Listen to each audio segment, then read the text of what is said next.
నాకు రీసెంట్‌గా ఈ పురుగు మందులు పనిచేసే విధానం పైన ఒక కామెంట్ వచ్చింది. ఏంటంటే, మనకు ఈ ఐఆర్ఏసీ ఇన్సెక్టిసైడ్స్ రెసిస్టెన్స్ యాక్షన్ కమిటీ అనేది మనకు పురుగు మందుల్ని కొన్ని గ్రూపులుగా విడగొట్టింది. అవి మార్చి కొట్టుకోకపోతే ఆటోమేటిక్‌గా పురుగు అనేది రెసిస్టెన్స్ పెంచుకుంటది.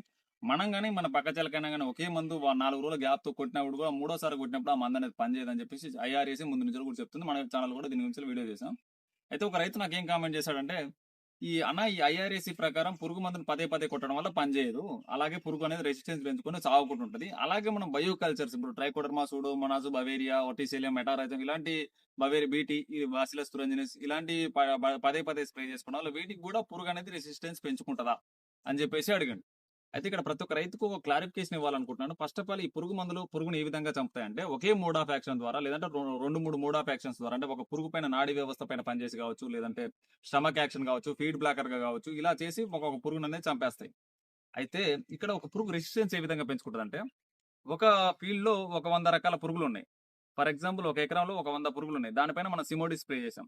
స్ప్రే చేసినప్పుడు 100 తామర పురుగుల్లో 90 తామర పురుగులు చనిపోయి మిగతా 10 తామర పురుగుల పైన తక్కువ డోస్‌లో మందు పడడం కావచ్చు, వాటి యొక్క ఇమ్యూనిటీ బాగుండడం కావచ్చు. ఈ విధం వల్ల ఒక 10 తామర పురుగులు బతికినాయి. అవేం చేస్తాయంటే తర్వాత ఈ పెట్టేటువంటి పిల్లలకు తరానికి వీటి యొక్క ఇమ్యూనిటీ అనేది బలంగా మారుతాయి. అంటే వీటి యొక్క కొన్ని రకాలైనటువంటి ఎంజైమ్స్‌ని వాటిని తట్టుకోవడానికి విధంగా వాటి బాడీని రీబిల్డ్ చేసుకుంటాయి. ఆటోమేటిక్‌గా మళ్ళీ రెండోసారి ఆ మందు స్ప్రే చేసినప్పుడు ఇందులో మిగిలినటువంటి 90 పురుగులకు పుట్టినటువంటి పిల్లలే మన ఫీల్డ్‌లో వందల కొద్దీ ఉంటాయి. మళ్ళా వాటిలో అటువంటి పుట్టినటువంటి పిల్లలు పూర్తి స్థాయిలో దీని యొక్క రెసిస్టెన్స్ పెంచుకుంటది. ఇదే రెసిస్టెన్స్ ఇక్కడ. ఈ రెసిస్టెన్స్ పెంచుకొని మనం ఆ మందు కొట్టినప్పుడు ఆ మందే కాదు అదే గ్రూప్‌కి చెందినటువంటి మందు అంటే ఒక గ్రూప్‌కి చెందినటువంటి మందులనేది ఏ విధంగా ఉంటాయి అన్నీ కూడా నాడీ వ్యవస్థను డ్యామేజ్ చేసి చంపేస్తాయి. సో, అలా అదే గ్రూప్‌కి చెందినటువంటి మందు కొట్టడం వల్ల దీని యొక్క రెసిస్టెన్స్ పెరుగుతది.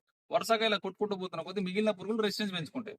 అదే మనకు ఈ బయో కల్చర్స్ విషయంలో ట్రైకోడర్మా, సూడోమోనాస్ లాంటి విషయాల వాటిలకెళ్ళినప్పుడు ఏమైద్దంటే, ఒక పురుగును ఇవి వేల రకాలైనటువంటి మోడ్ ఆఫ్ యాక్షన్స్ ద్వారా చంపుతాయి. ఒకటి పారాసైట్స్ వాటిపైన పడి వాటిని తిని బతుకుతాయి.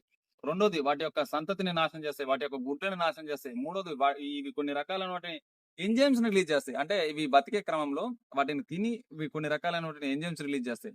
ఈ ఎంజైమ్స్ కూడా వాటికి పాయిజన్‌గా మారతాయి. మూడోది ఇవి మన మామూలుగా సర్వేలెన్స్ అంటే ఇవి అక్కడ బతికినప్పుడు వాటికి తగినటువంటి వాతావరణం ఉండదు. నాలుగోది ఒక మొక్క అనేది ఇది కూడా ఒక పారాసైటే కాబట్టి మొక్క పైన పడ్డప్పుడు వీటిని కాపాడుకోవడం కోసం దాని యొక్క సార్ లెవెల్స్‌ని పెంచుకుంటది. అంటే దాని యొక్క రెసిస్టెన్స్ పెంచుకుంటది. దాంతో పాటు మనకు ఇలా మోర్ దెన్ యాక్షన్స్ ద్వారా ఈ బయో కల్చర్స్ అనేది పనిచేస్తాయి. కాబట్టి ఈ పురుగు అనేది రెసిస్టెన్స్ పెంచుకోవడానికి అయితే అవకాశం ఉండదు. ఇది ఎన్ని సార్లు కొట్టినా కూడా రెసిస్టెన్స్ అనేది పెరగదు. అయితే మరి ఈ బయో కల్చర్స్ వాడితే ఎందుకు తగ్గట్లేదంటే మెయిన్ ఒకటి రీజన్ క్వాలిటీ. మీరు ఈ వీడియో ఎండ్ అవుతుంది కాబట్టి ఖచ్చితంగా నెక్స్ట్ వీడియోలో వీటికి సంబంధించినటువంటి ఫుల్ డీటెయిల్డ్ వీడియో అనేది నేను ఖచ్చితంగా చేస్తాను.